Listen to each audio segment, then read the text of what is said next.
I'm Sam, And I'm Alex. and we're the youth co-chairs for the Kevin Falcon Leadership Campaign. We asked the membership this morning to send questions to Kevin, and thank you so much for all the submissions. We actually received more than 340 questions, so unfortunately we won't be able to get through all of them, but we'll try our best. And now I'm happy to introduce Kevin Falcon. Well, thank you so much, Sam and Alex, and I sure appreciate you both agreeing to be my BC Youth co-chairs, but also having the courage to come on here and moderate this whole process. I think I heard you say there was 347 questions. I just about fell over in my chair. I thought, oh my goodness, this will be a very long night, but I imagine you're probably going to have to collate them a bit and get them down to at least a few dozen. But I'm really looking forward to it. I really appreciate all the folks that have joined us this evening and having a chance to talk about British Columbia, our future, our families, our economy, the issues that we face, and how I have some ideas to try and deal with some of those issues. So I really, really appreciate this opportunity. So I guess we'll just start off with the first question then. So Kevin, you left politics 10 years ago, and now you're running to become the leader of the BC Liberal Party. What's driving you to come back into politics?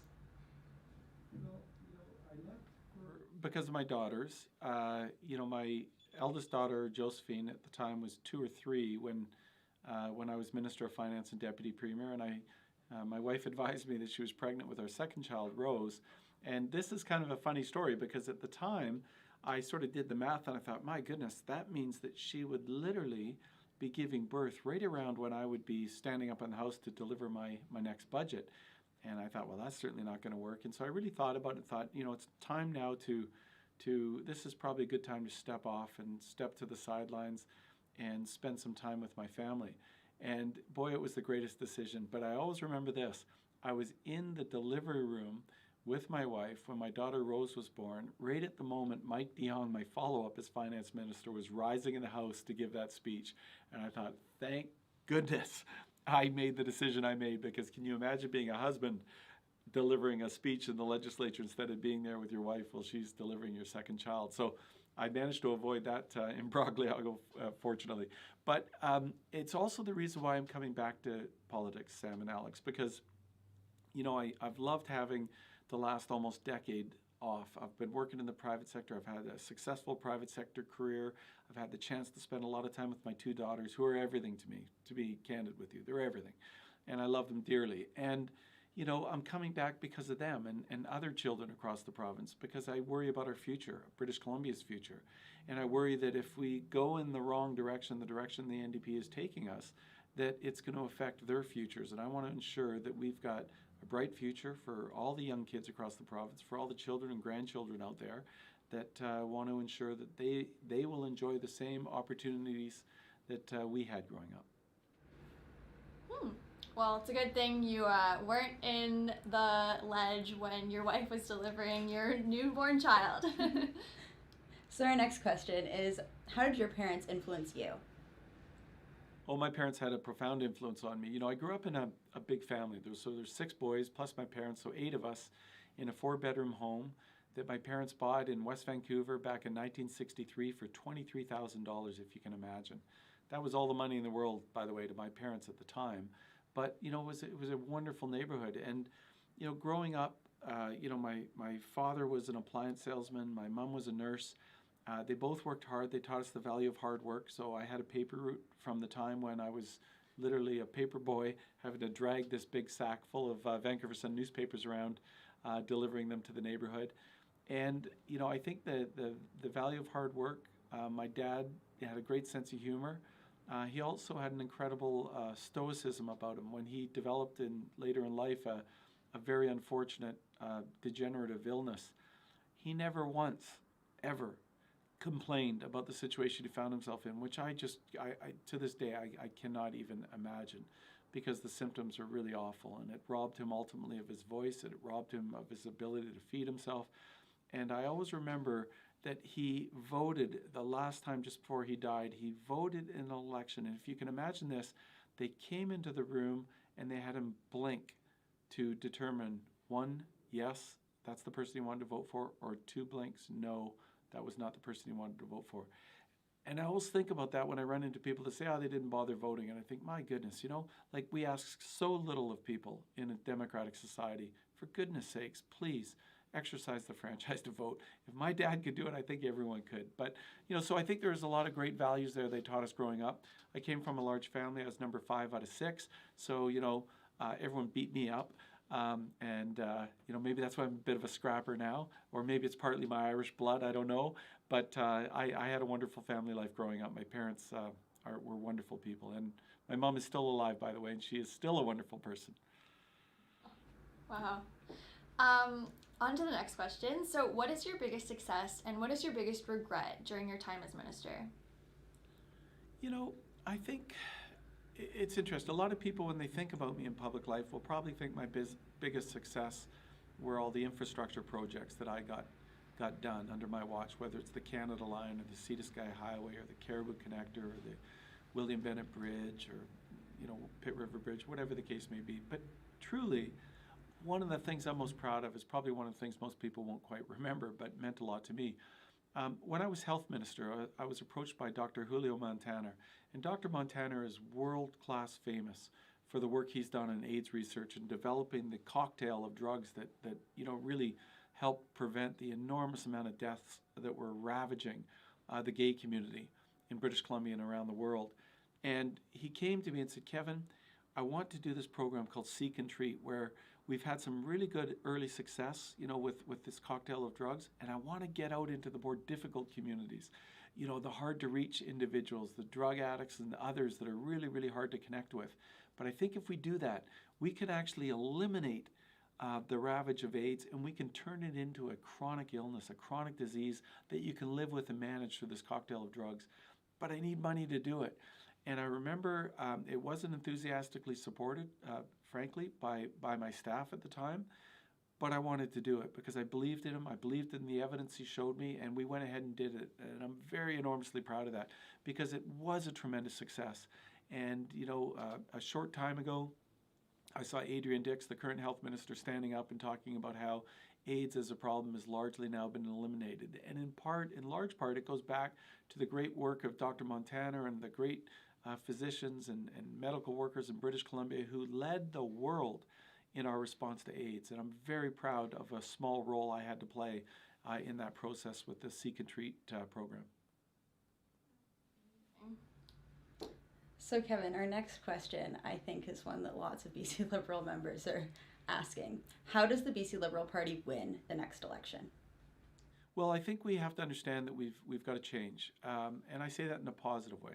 We've got to update our playbook. We've got to make sure that, when we're talking to the public, we're not just sounding like accountants. I think for too long we just talked about balanced budgets and, getting our fiscal house in order. And that is important. But let's understand why it's important. It's not important because balanced budgets are an end in themselves. It's because they give government the flexibility and the freedom with surplus dollars to be able to invest and do the kind of things we really want to do. $10 a day daycare, for example.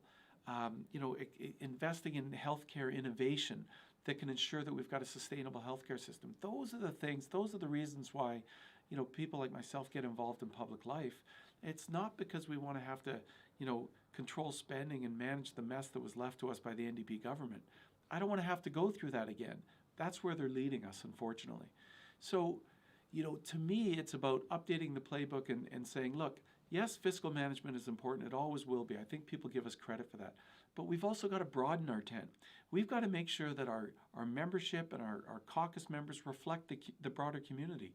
And that's why I say I want to have a party that's going to be diverse in terms of the kind of people we attract, regardless of their gender or ethnic background or sexual orientation or whatever the case may be.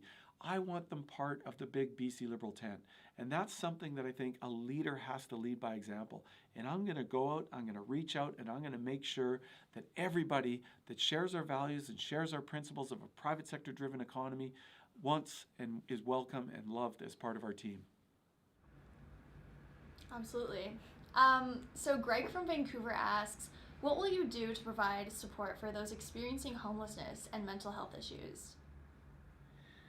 It's a little hard hearing you on that one, to be honest with you, but I think you talked about what I do for mental health issues. Look, This is a huge issue, and I have to be really honest with all the viewers out there that we haven't done a great job in our government.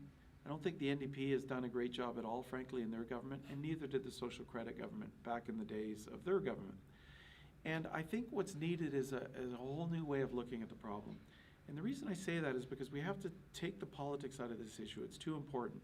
But what we have to do is recognize something that I think is really important in government, and that is that if you continue to spend money doing the same thing and you're getting really poor results, you ought to try something different. The current government is continuing to spend money doing the same things, expecting to get different results, and they're not getting them. In fact, the situation's getting much worse. Not just in the downtown east side of Vancouver. Now it's spreading all throughout Vancouver. It's now a problem in Surrey and Nanaimo and Prince George and communities right across the province. Why is that? Well, there's obviously there's the addiction challenge that we have to deal with, and then there's the mental health challenges.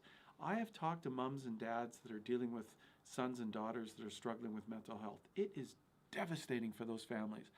And the challenge we have is that we take an approach right now where we leave these poor folks to wander the streets, to be exploited, abused, sexually assaulted, beaten, you name it. And we pretend that we care about them. And the reality is that is just wrong. That's not compassionate. That's virtue signaling. That's talking with platitudes. That's pretending you care when you're doing nothing about it. But I can tell you this, we owe a greater degree of responsibility to folks that are suffering from mental health and addiction issues, often both. And one of the ways you have to deal with that is recognize that a lot of them are so challenged that they're not capable of making decisions in their own best interest. And that's where government does have a role. We need to gently, compassionately, and lovingly take them off the streets, sometimes against their will, because again, they're not making sound decisions at this point in their lives. And we need to put them into 24/7 care with not the institutionalization of the past, but the kind of care that can stabilize them, get them on appropriate medications, and hopefully reinstitute them back into society with proper supports. That's what a government led by Kevin Falcon will do. And yes, there will be critics, but I'll tell you this, the thing I say to the critics is what's working right now is not working. And the public can see it every day when they walk down their streets. And we need to have safe streets, and we need to compassionately look after those that are suffering through mental health and addictions. I agree, Kevin. So our next question is from Jamie from New West. She asks, you spend a lot of time thinking about housing while in the private sector. How do you make housing more affordable, not just in the Lower Mainland, but also in rural areas throughout the province? What a great question, Jamie. So first of all, I can't help but point out that, this current government came in and they said, oh, we've got a housing problem. And, David Eby tried to politicize it by blaming it on, Chinese buyers and all this kind of stuff, which was very unnecessary and frankly led to a lot of the anti-racism that we're seeing right now. But guess what happened? It turns out, actually, that's not the case. The stats are all out there. Less than 4% of the buyers were actually foreign buyers, and they're paying a foreign buyer's tax, which is the appropriate thing. But what the NDP did is they layered in all these other taxes. The misnamed speculation tax, which, by the way, folks, has nothing to do with speculation. It involves people that own second homes, most of them British Columbians, by the way. And then they brought in like a school tax. They called it a school tax. It has nothing to do with schools. The money's not going to schools. It's going into government's own purse. But all these costs added to the cost of housing. And they said they were doing this because they wanted to make housing more affordable. How many people out there, after almost 4 years of NDP government, feel like housing has gotten more affordable? Probably no one, because it hasn't. It's actually gotten more expensive. There was a brief time where very expensive homes over $4 million got a little bit cheaper, so I applaud the NDP for making houses cheaper for millionaires, but unfortunately they didn't make them cheaper for the people that need more affordable housing. So what would I do differently? Well, first of all, we have to recognize what the bottleneck is. The bottleneck is the combination of really bad provincial policies coupled with, in many cases, municipalities that have red tape and delays and processes that hold up projects for years. I have seen projects, very straightforward, high-rise projects, that have spent more time in municipal rezoning processes or zoning processes, permitting processes, than it's taken us to fight world wars. That's unacceptable. What Kevin Falcon would do would be flood the zone. And what I mean by that is lots more of everything, lots more condos, lots more townhouses, lots more rental, lots more affordable. And I would work with the private sector to deliver it, not the NDP when they make these promises that they're going to build 114,000 affordable homes, and they've only done 3,700. Most of those were started under the BC Liberals, by the way. They're never going to get to their target, not a chance. And how many people think that the provincial government's going to be capable of building that number of homes? Clearly they're not, and they're not capable. So I'm going to work with the private sector. I'm going to make sure we get it done, and I'm going to make sure that there's going to be real, genuine, affordable housing for folks, especially young people in the province of British Columbia. That's good to hear. As a young person, I'm definitely always a little worried as to if I will even be able to live in Vancouver once I grow up. So I'm originally from Langley, and in the last election, we lost seats that were BC Liberal strongholds. Can I ask what your strategy is to earn those seats back? Sure, great question. And it's shocking that we lost some seats, not just in Langley, but even my old seat in Surrey Cloverdale, which I used to win by some of the largest margins in the province. And we lost that seat to the NDP. That's just totally unacceptable. And I want everyone out there that's listening and watching tonight to understand this. We're going to win back that seat. We're going to win back all the other seats that we lost in Langley and further east. And we're going to win back seats in the Vancouver area. Because I intend to make sure that when we do the rebuild of this party, we're going to also do a root to branch rebuild, and we're going to get people excited again because we're going to be a party that stands on principles. And we're going to be a principle-driven party that's going to have big ideas that are going to generate excitement, enthusiasm, and we're going to give people a reason to want to support us. And that's why they're going to get behind us, because we believe in something. And it's not going to be, just the usual political talk and the yapping and the platitudes and all the stuff that people get tired of. They want leadership and they want results. And one thing you could say about Kevin Falcon, he gets results, both in the private sector and in the public sector. And I intend to do that again as I come back, if I'm honored to, earn your support to be the leader of the BC Liberal Party. So kind of a question along the same lines as Alex's. I'm from Prince George, and I've seen firsthand how the forestry sector has been negatively impacted. How will you build back these communities that once had these thriving industries? Well, that's very true. And, some of this is larger trends that, are impacting the forest sector. Some of them are driven by just really poor provincial government leadership on the file. There's no question about that. Talk to anyone in the forest industry and they'll tell you what a total nightmare it is dealing with this government again. So that's part of the issue. But it's also reflecting how the world is changing and how we can take advantage of that to support rural and remote communities. Having high-speed internet is hugely important because when you've got high-speed internet, you can take advantage of something that we've learned in COVID, and that is a lot of people are decamping out of urban centers and saying, you know what, I want to have a more simplified life, and I can operate my business from anywhere, and therefore they're looking anywhere.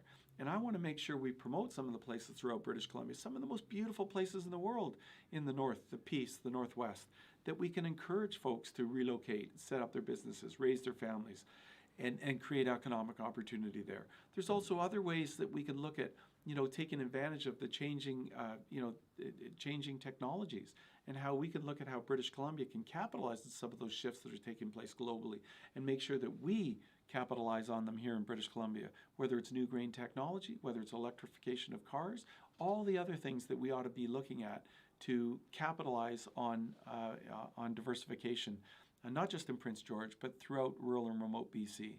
And that's something that I think leadership can do. But leadership has to have focus. Leadership has to understand what the private sector is looking for. Leadership has to know how to encourage and attract. And I can tell you, you don't do it with 23 new taxes that the NDP have introduced since they've gotten into power. You don't do it by layering on a whole bunch of regulation and process and uncertainty into the private sector, which they've done very successfully. That's what they do best. You do it by instilling confidence, having certainty, clarity, and that's what I'll do as the leader of the BC Liberal Party. That's good to know. So Rick from Penticton asked, what will be the process for changing the name of the party? A big question. Yeah, it's a great question. I do think we should change the name of the party, and there's a couple of reasons for that. One is it's something that I've heard when I've spoken to a lot of you in the last little number of weeks. I've made hundreds of phone calls, talked to a lot of people, and it's a consistent message I hear. And I think it's an opportunity too, as we update our playbook, as we become a party that's more reflective of the communities we wish to represent, as we make sure that people understand we're a big tent that welcomes everyone that shares our values and our principles. I think changing the name can be a part of that reboot and that reinitiative. And I think there's going to be a lot of support out there for that. Now, we have to do it in a smart way. We have to consult our membership to make sure the membership is genuinely on board, which I believe they are. And we also have to make sure that we do it in a smart way to ensure that no one else can, try and steal the BC Liberal name and make mischief with that. And I think we can do that. There's some legal issues we'll work out, but the principle is let's change the name, let's rebrand, reboot, and let's go and defeat the NDP. That's really the big mission. I definitely agree. So Dave has asked, what will you do to make up for the infrastructure gap that so many communities in the Lower Mainland face? Yeah, well, this is a big issue that's close to my heart. So the thing about getting big infrastructure projects done is you have to understand that there's always going to be opposition. There's always going to be people telling you all the reasons why you shouldn't do it. I remember when I was doing the Canada line, I had the NDP opposing it. I had all their left-wing allies opposing it. They were saying it was the wrong route. They said we had the wrong technology. Then the NDP, I'd listen to them every day in the legislature saying, oh, you're never going to hit the ridership target of 100,000 a day, blah, blah, blah, blah. And you know what? I didn't listen to them because we'd done our homework. I knew it was the right thing to do. And we just got on and got it done. And guess what? On day one, we shattered that $100,000 a day ridership. We delivered it ahead of schedule. We delivered it on budget. And now you've got people that can't even imagine what it would be like without that infrastructure in place. And that's why we have the Evergreen Line. That's why we have the Sea to Sky Highway. That's why we have the Port Mann Bridge, the Pitt River Bridge, the South Fraser Perimeter Road. It's about having the understanding that to get things done, you got to make decisions. The Port Mann Bridge is here today because we decided we were going to get it done. And we decided that we had to get it done even using tolls. The NDP go out there and say, oh, we took off the tolls. Kevin Falcon added tolls in the Port Mann Bridge. Let me tell you something. There would be no Port Mann Bridge today if the NDP were in power because they opposed it every step of the way. So I'm not going to listen to them on stuff like that. They never built anything. What have they done since they've been there? I can't think of a single major infrastructure project that they've launched. They talk about them. They say they've got money for them. I just don't see any shovels in the ground. I don't see anything happening. That's the difference, because they don't know how to run a large organization. They don't know how to execute. They don't know how to manage our capital well. That's why they're always over budget and behind schedule. Oh, and one final point, because I can't leave this out. They're replacing the Patalo Bridge, really important bridge in Surrey that connects to New Westminster. What are they going to do? They're going to spend $1 billion replacing a 4-lane bridge with a 4-lane bridge. That's NDP for you. Makes absolutely no sense. Plus, it'll be behind schedule, over budget, guaranteed. I mean, you're preaching to the choir. Very eloquently worded. I agree. So Steve asks, what are you going to do better in order to respect BC Liberal members that are especially from regions where the party is underrepresented, such as the island, for example? Yes. And I apologize, I'm having a little bit of trouble hearing, but I think I got the gist of the question, and it's probably just a bit of a technical thing. What I can tell you is how are we gonna get members involved and excited, especially on places like Vancouver Island? Well, the first thing you got to do is you got to start with this premise. I am not going to assume that there's any part of the province that we cannot win seats in.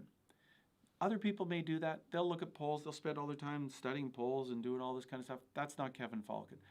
I believe in taking the fight to the NDP in every riding across this province. And I really mean that. And I'm going to. I think Vancouver Island, we've got lots of supporters there. And you know what? There's lots of people in Vancouver Island that share the values I share and that we share.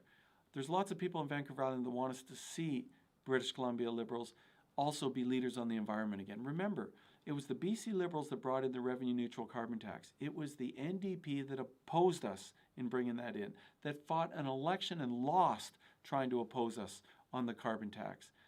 That's the kind of leadership that I want to bring back. We are going to lead on the climate file. We're going to lead on biodiversity and protecting important biodiversity and expanding access to parks, expanding and encouraging folks to get outdoors.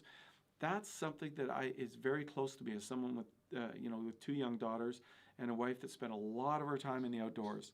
And I know that there are folks right across this great province that also share those values like I do, that want to protect the environment and want to make sure that we leave our kids and our grandkids something that we've all enjoyed ourselves. And so that's how I'm going to bring people on board, whether it's on Vancouver Island or the Northwest or the Cariboo, the interior, or the Lower Mainland.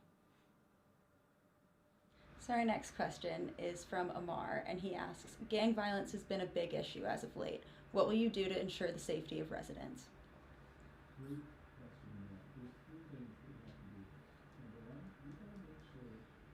Unit is properly resourced and frankly is beefed up to have the ability to really put the pressure on the gang members. And when I mean pressure, I mean you are on them 24/7. They do not get to drive around, they do not get to move without knowing that there's a police officer very close behind. Is it expensive? You're damn right it's expensive. But this is what we got to do to make sure we're going to have safe communities. That's one part of it. Number two, we've got to have dedicated court. And when I mean a dedicated court, I mean a dedicated court with dedicated judge and prosecutors that are focused just on gang cases so that they become familiar with the operations of the gangs, the people that are involved, how they work, how they make their decisions, etc. And that will make it easier to get quicker and faster convictions on those that are guilty.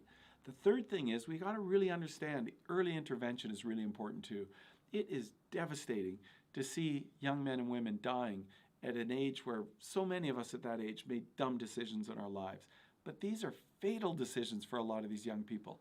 And we've got to make sure we intervene early to give them other opportunities to get them away from a life of crime.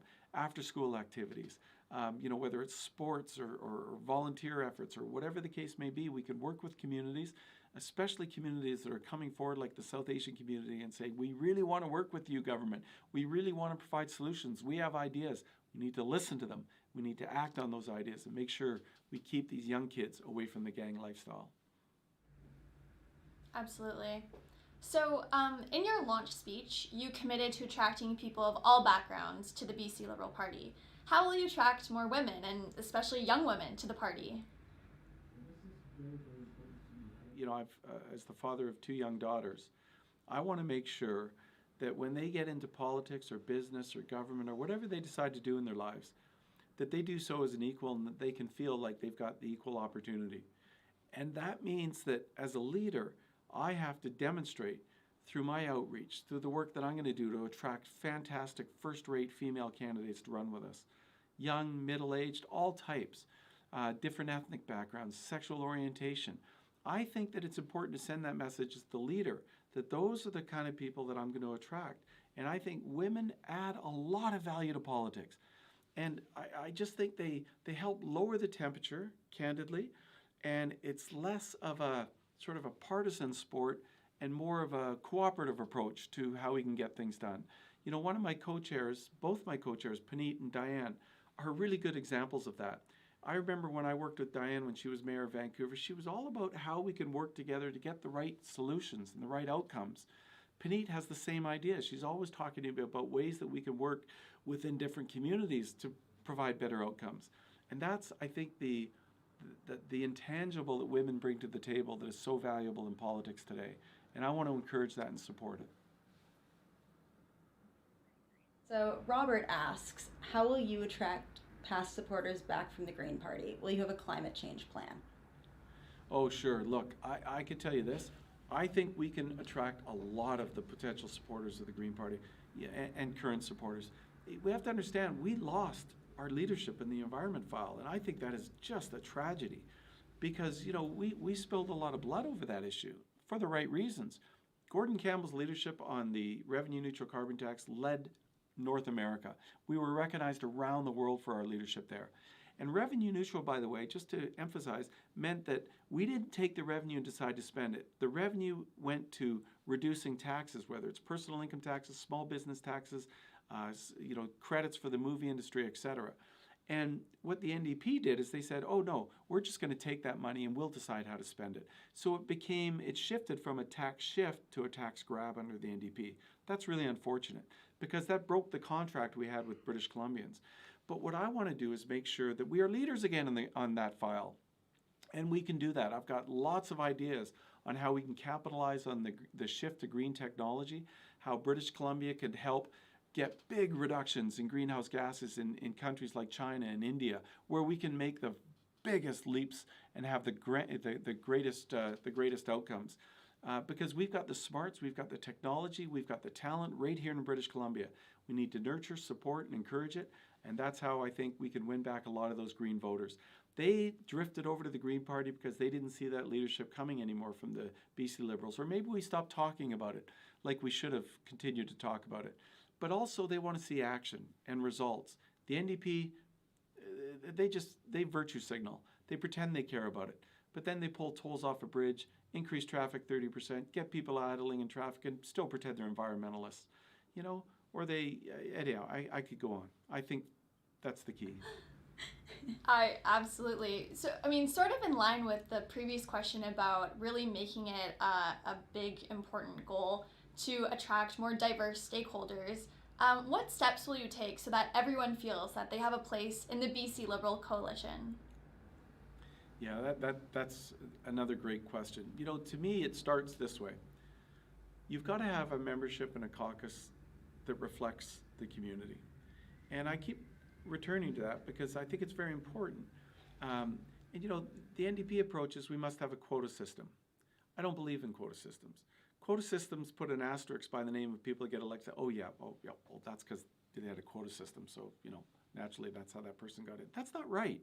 What we need to do is go out and find those great British Columbians from every ethnic background that are out there that want to participate in public life, encourage them to participate, and support them so that they can become elected with the BC Liberal Party under our big tent. But we also want them as members and supporters. Why? Because that diversity actually strengthens us. It strengthens the input that we get into as we develop policy. It makes sure that the policy reflects the broader community. And that, I think, is really the secret sauce to how we will expand our support base. It's something that I just feel very passionate about. If you look at my own leadership team, you'll see that it reflects exactly what I'm talking about. Young people, diverse, smart, interested, from every background you could possibly imagine. That's how I want our party to reflect. That's how I want our government to reflect. So the next question comes from Tony from Surrey, and they ask, what will you do to reduce the tax burden on British Columbians? Thank you, Tony. So first of all, let's stop hurting British Columbians. 23 new and increased taxes on British Columbians since the NDP got in. What are they trying to break some kind of a record? It's ridiculous, folks. And then they talk about affordability, caring about affordability. I can tell you, the average man or woman in Surrey right now is not feeling like things are getting easier for them, because it's not. It's getting harder. It's getting more expensive. And then you have a government that pretends to care about affordability but does nothing for it. Then they attack us because in our first day in government, we reduced taxes right across the board by 25%. Let me say that again, 25% tax reduction on the first day in government in 2001 when I was elected. I've never been more proud of that. Why? Because we believe leaving more money in your pockets is the right way to go. The NDP believe that taking money from your pockets, and they know best, and they'll spend it how they see fit, is the right way to go. It isn't. They took us to, in the 1990s to having the highest marginal income tax rates in North America, and they've just done it again, right back there again. And they love to play that game of saying, they want to give tax breaks for the wealthy. Let me tell you, the NDP love to raise taxes on everybody. And don't think that they're not coming for you again, because they will. The next thing they're going to talk about is road tolls. You'll love that one. They'll take tolls off the Port Mann, but they'll put tolls on every road in the Lower Mainland. Wait till you see that one coming, folks. Yikes, that's a bleak future you're painting. So our final question that we have time for today, it's kind of a fun one. Who's your favorite politician? Oh, that's easy. My favorite politician is John F. Kennedy. And I'll tell you why JFK has always been my favorite politician. I've got a few, so I'm going to mention all of them. But JFK is on the top of the list for a couple of reasons. One is that he was an Irish American. And, when he came to America, the Irish faced a lot of discrimination. My ancestors that came over on what they used to call coffin ships, because so many people died on these ships through cholera and disease and everything. It was really horrible. They came to America because they were looking for a better life. Some came to Canada too, by the way. But when they came to America, they were strongly discriminated against. This is the tragedy of the human condition, really, isn't it? It seems like every next wave faces the same discrimination, and it just keeps getting passed on. So the Protestants hated the Irish because the Irish were they love politics, they thought they drank too much, they got too interested in politics, et cetera, et cetera. So there's a lot of discrimination against them. And when JFK tried to run for president, there was a lot of people that said, oh, we can't have a Catholic president. That means the Pope would be making all the decisions. There's a lot of really strong discrimination against him. But what I loved about JFK was that he took it on head on. And he said, no, that's not the case. I won't be listening to the Pope. He is a spiritual leader. He is not a government leader. I'll be making those decisions in the best interest of the public at large. And I love that he had a sense of humor. And I love that that he really tried to build a big coalition in America. And I think he's remembered for that spirit of humor and not taking himself too seriously and genuinely caring about people. But I also loved Ronald Reagan, and I love Margaret Thatcher for different reasons, but because they were leaders. When Ronald Reagan said that communism will end up in the ash heap of history, he was right about that. And it did, thank God, because it killed tens of millions of people around the world, and it's awful. And almost nobody believes in that system anymore, except for, of course, some of the laggards in the NDP. But, this is, I believe in leaders that think big and have big ideas and are prepared to take a lot of criticism to get the right thing done. And, I just hope that if you mix that with humility and you acknowledge when you make mistakes, as we all do in government and in our private lives, you acknowledge that and you move forward and you try and do better. And that's all that the public, I think, is expecting from us. Be honest, acknowledge when you make a mistake, and move on and fix it. And that, I think if we can do that, I think we can form government again in British Columbia, and I think we'll earn the support of British Columbians. And so thank you, all of you, that have taken the time to join us here tonight. It really means a lot to me. And Sam and Alex, thank you both for being my youth co-chairs and doing a great job on hosting this and somehow taking those 350 odd questions and winnowing them down to covering a lot of good ground there. I really appreciate it. Oh, thank you so much, Kevin. Thanks, Kevin. And thanks everyone for joining us tonight.